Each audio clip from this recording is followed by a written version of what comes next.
always on Monday, but it might not be Rosh Chodesh, so it's a special day today. And the significance of Rosh Chodesh for us women, Rosh Chodesh is a mitzvah that Hashem gave the women the honor. Men also celebrate it, but it's more for the women because we did not partake in the sin of the golden calf, meaning we did not contribute our jewelry, our gold for the men to be able to do the golden calf. And we didn't do it because we were visionaries, because we had intuition. Because women, when everybody was in despair, when the men were in despair that Moshe had gone up to our Sinai, he wasn't coming down when he was supposed to have come down, the men got depressed, the men got anxious, the men got nervous. But we had vision. And we were able to see that we needed to write this out for something better. And we are standing at the last stages of the building of our new shul, God willing, our beautiful new shul. And I want to invite all of us here to be visionaries, to be women, to look up ahead not only to a beautiful building, but to look up ahead to a place of Torah, a place of learning, a place of personal growth for all of us. And this should mark the beginning of our space as women. We truly hope, I truly hope, that in our new shul we will have presence, we will have a positive presence. And this should be our space where feedback is welcome and commentaries and constructive criticism will be welcome. And we should use it to bring speakers of many kinds and different topics and things that will always help us and help our community so that our new young Israel, as this one has been right now, will continue to be a place of growth and inspiration and Torah for everybody.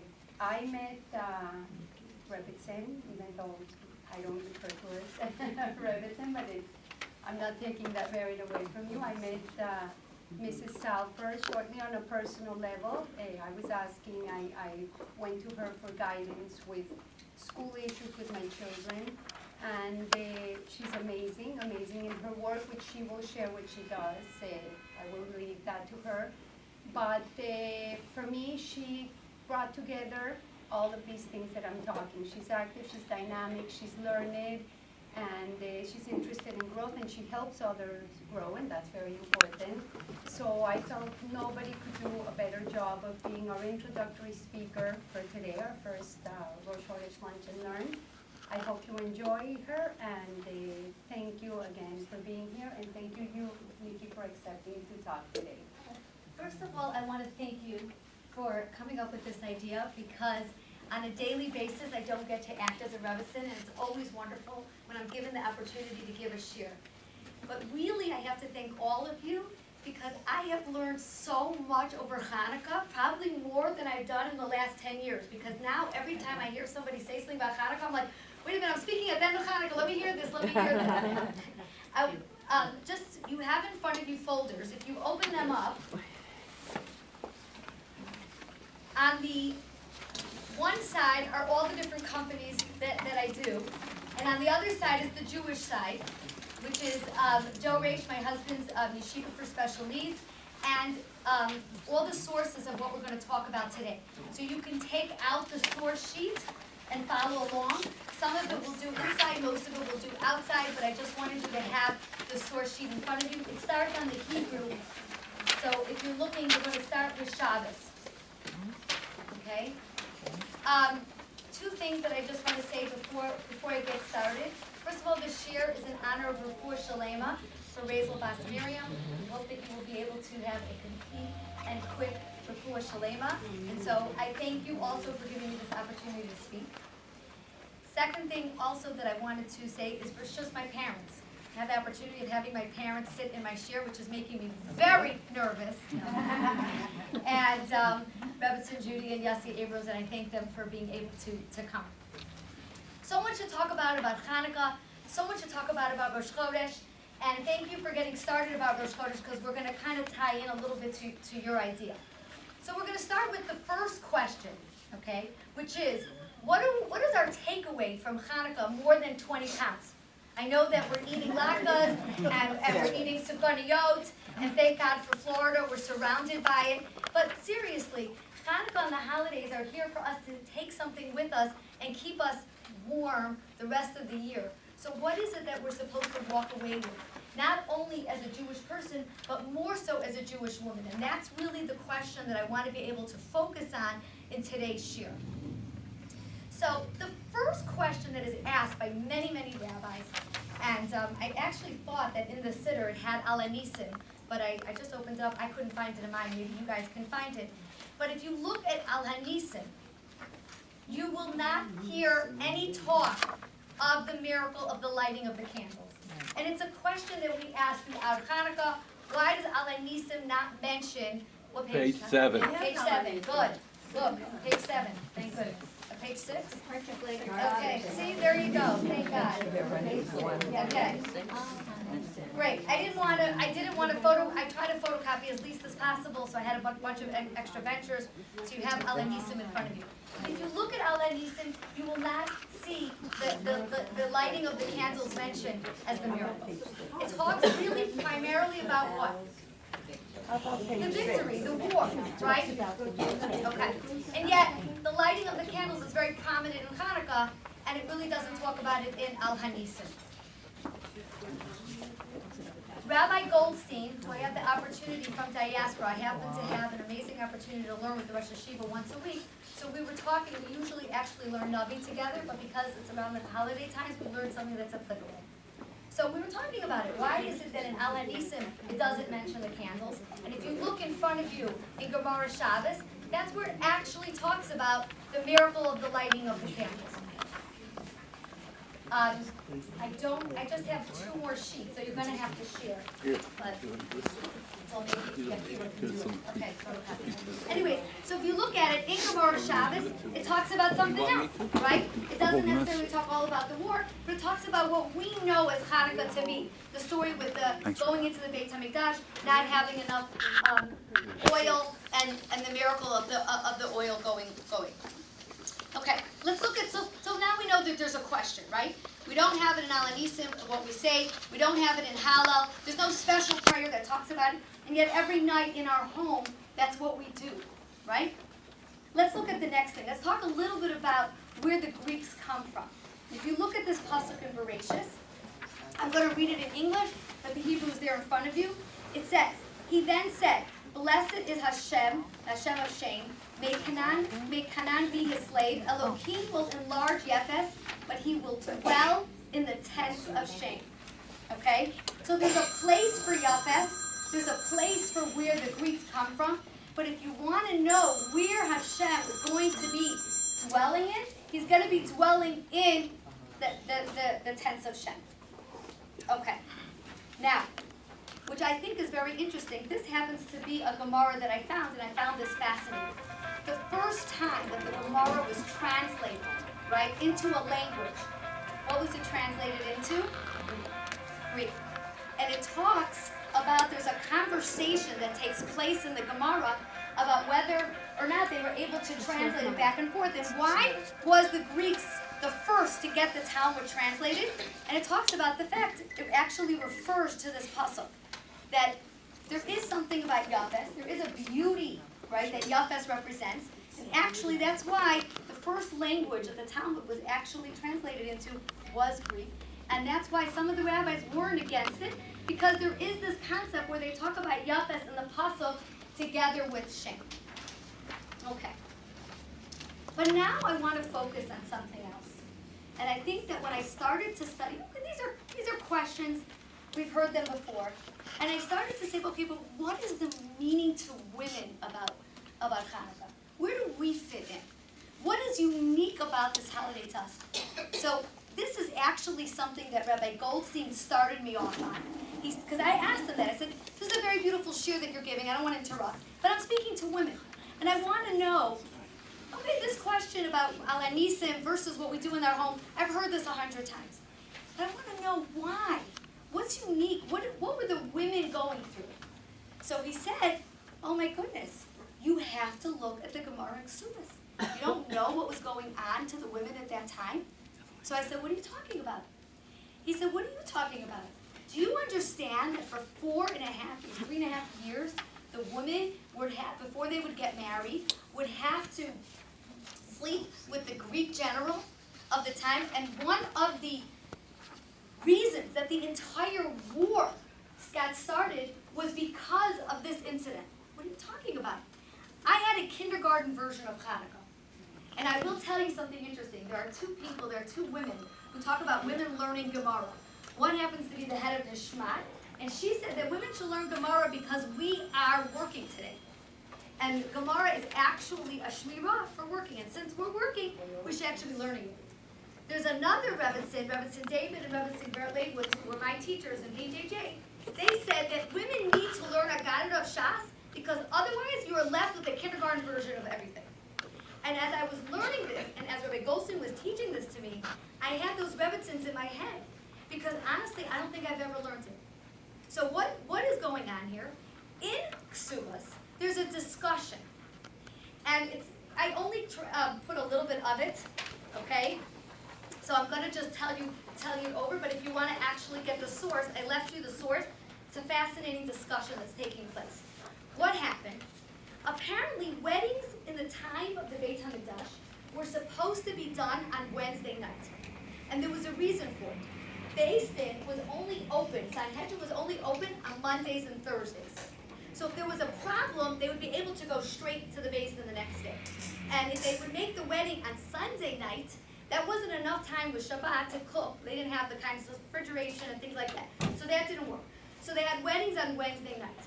The problem was that the woman would have to go and sleep with the Greek general the night before she was wed. And so there's a discussion between the rabbis. Should we change it and make it secretly the wedding on a Tuesday night so they don't know this? And there's discussions back and forth. Is it better she gets married first and then goes to the general, or should she go to the general and then? When you read this, you say, what? What's even the discussion? What are they having a chaps thing of? They're trying to chap the thing? This is horrific. That means that every Jewish woman was basically raped before she got married. You're reading this, you can't believe it.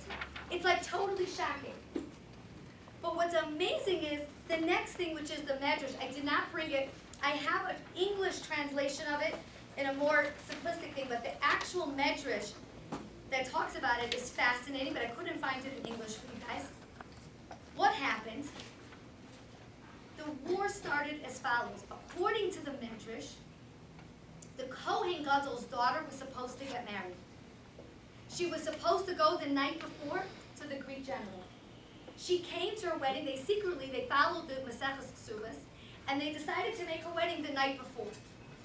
She came to the wedding undressed, and everybody was shocked. And they said, how could you come like this? And she said, you're shocked? When Dinah, right, was raped, the Shvatim killed out an entire city. You're doing nothing. You're trying to figure out a way that we get married. How should we secretly do it? You've accepted the status quo. And it wasn't until that happened that all of a sudden, the Maccabees, who we know, stood up and said, you're right. We cannot accept this. This is an unacceptable thing.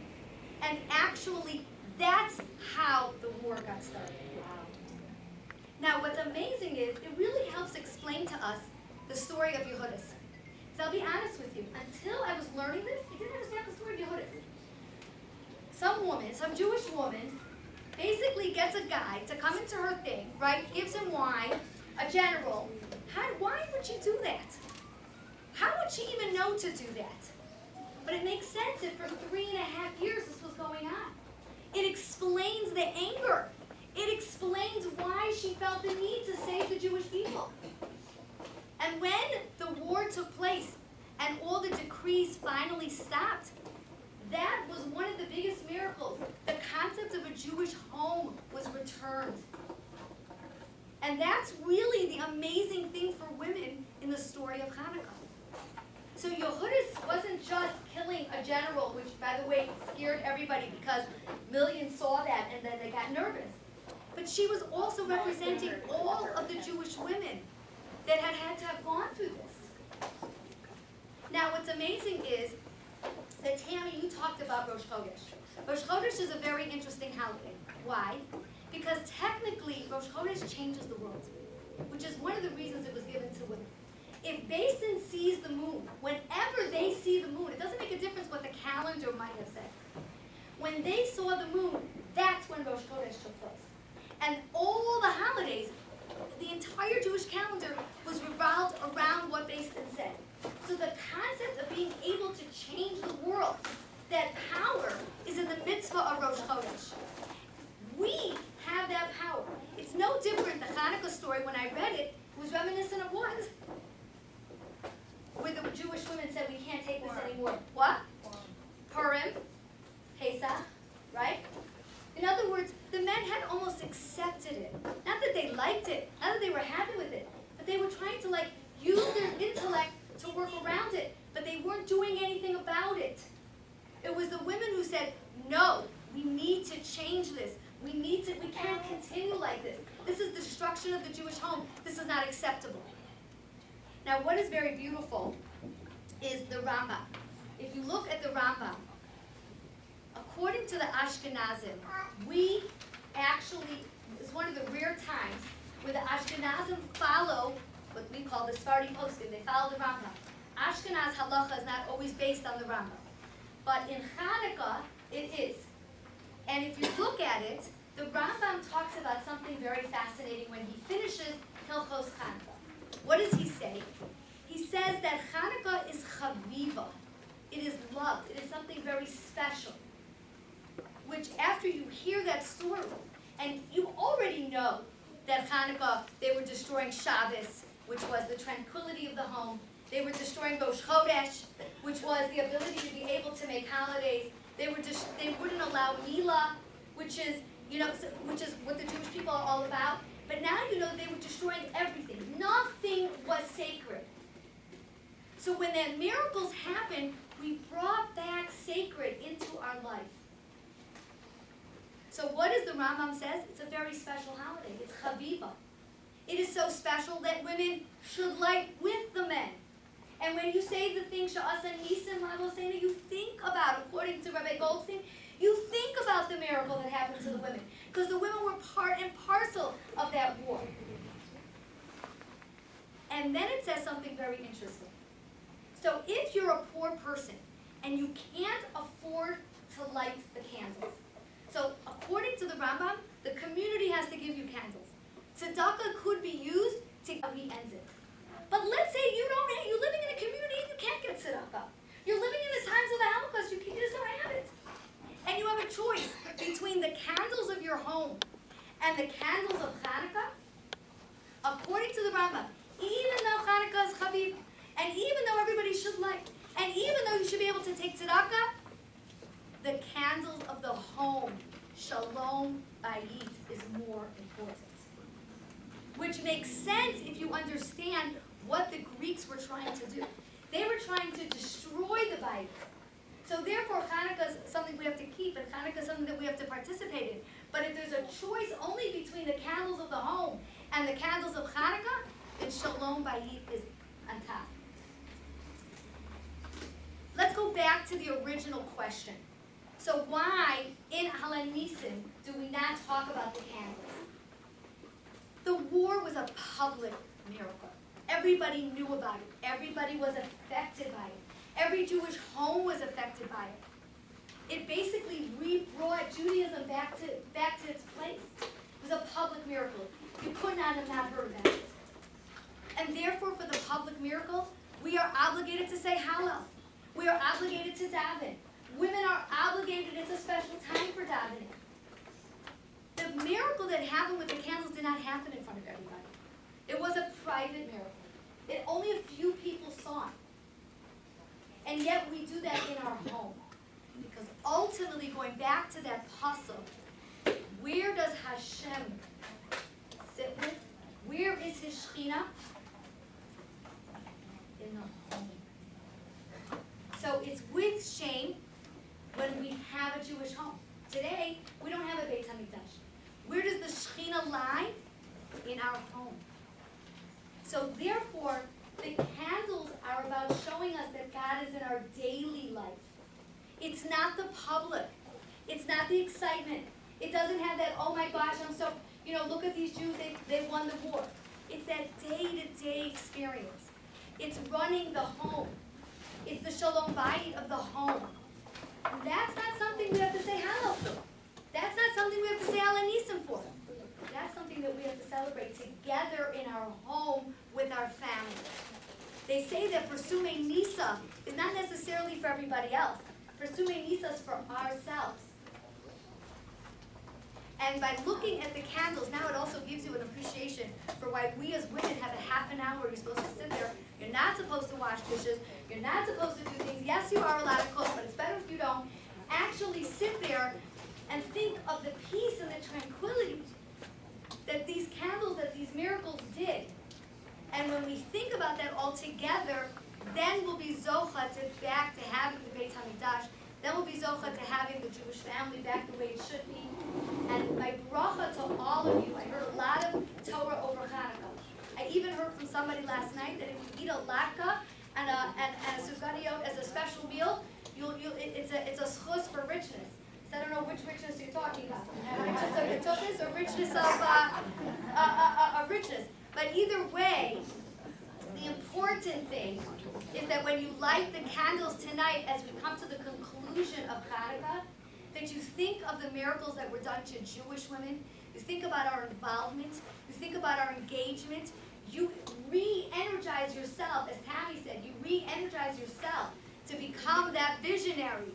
Because although it sounds like that was a horrific time, we also live in some tough times. And we need to be those visionaries. And we need to get that energy from the Yehudistas of the world and from those women that suffer. And we have to think how we're going to re-energize our family, Shalom Bayit first, and then the community, and then hopefully peace to Israel. And we should be able to take and make this a meaningful Chanukah. Amen.